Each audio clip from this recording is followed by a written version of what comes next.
Alright, balikan natin yung ating bisita po ngayon sa ating studio, si Asek Jimenez.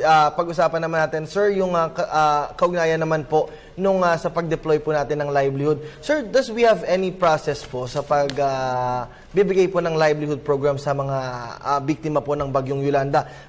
Nagkakaroon po ba ng core meeting or nagkakaroon po ba ng paano po ba yung nagiging sitwasyon sa pagbibigay po ng livelihood?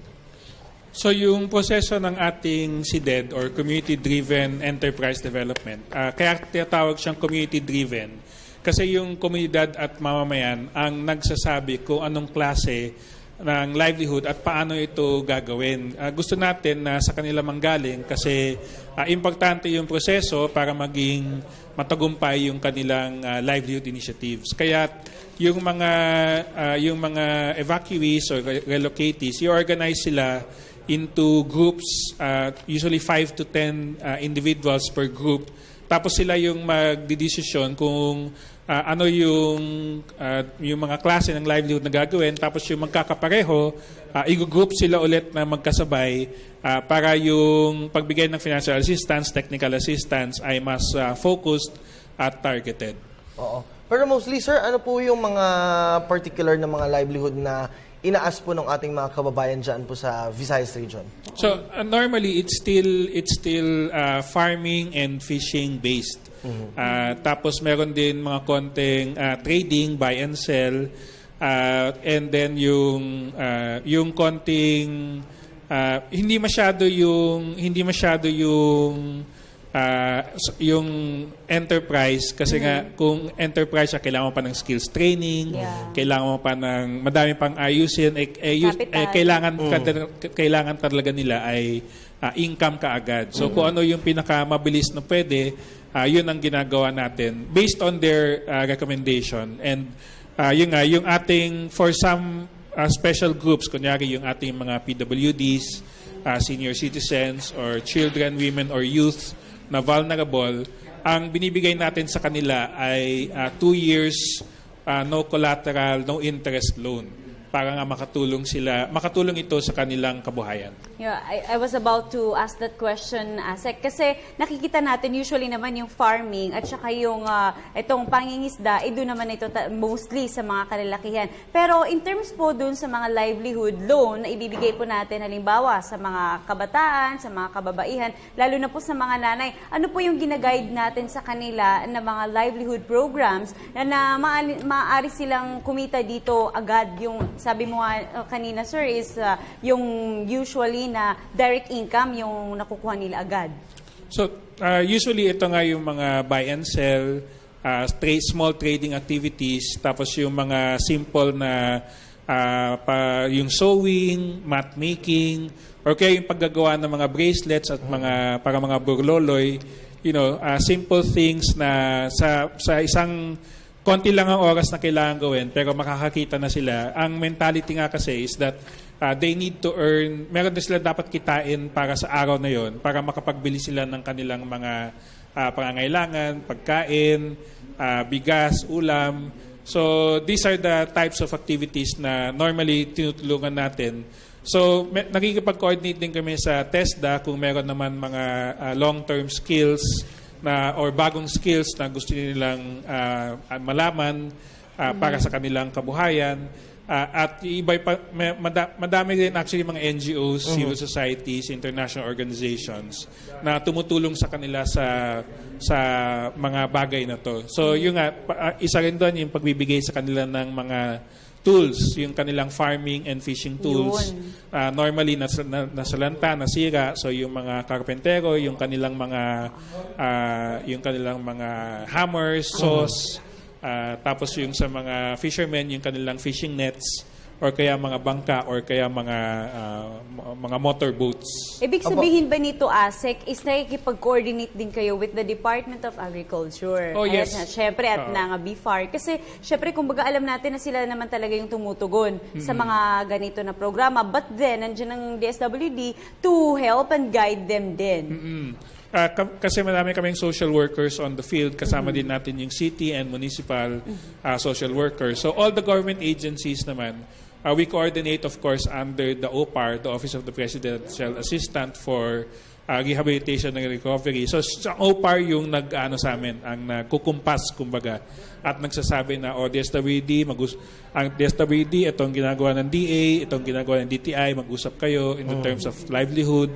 Tapos pati na shelters, sasabihin ng OPAR na NHA, HLURB, DSWD, lahat ng housing agencies mag-usap at doon binabalangkas yung mga plano para sa recovery and rehabilitation ng Yolanda affected area. Opo, Asik, gusto ko lang linawin, once ba na nakapag-provide na tayo ng livelihood sa beneficiary po natin, yung one starter kit, hanggang doon na lamang po ba yun or may continuous support pa rin from DSWD?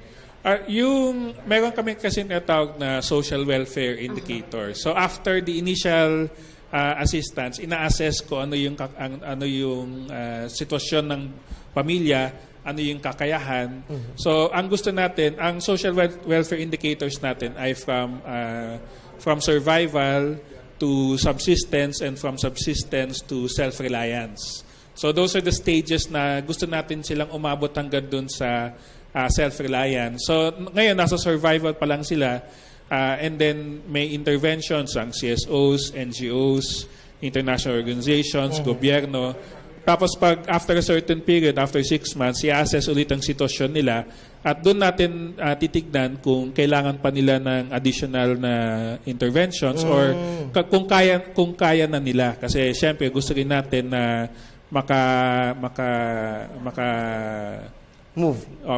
makabangon na sila. They're able to stand on their feet at the soonest possible time. At ito isa sa pinakamahalaga, ang lesson learned. Ano po sir, sa tingin niyo po, ang as per sa inyo pong assessment, ano po ang dapat pong matutunan natin ng mga kababayan natin sa pagtama po ng ganito kalakas na bagyo? So ang lessons learned on the part of DSWD muna. Kasi nga yung aming field office sa Tacloban, isa rin to sa mga struktura na binaha. So lahat ng financial documents namin nasira, lahat ng mga sasakyan namin nasira din dahil binaha siya.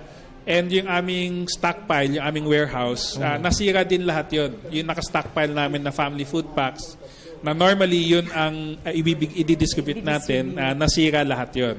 So ngayon, ang nangyari nga, so kailangan din namin i-assess yung location, ang lugar ng aming mga field offices para kung magkaroon ng ganito ulit bagyo in other areas.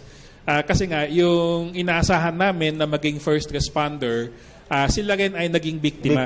Kaya nga nung si Secretary Dinky went to Tacloban the day after Yolanda hit, ang nang-meet lang sa kanya 2 tao, yung aming regional director at yung assistant regional director. All the other staff, they didn't report for work until about, I think, after 3 or 5 days. Kaya tumulong naman yung aming mga field offices in Caraga, in Legazpi. Pero syempre, and then yun nga, di ba, kagagaling lang namin sa Bohol earthquake. So yung field office 7, nandun din sila. And then we also had the Zamboanga siege.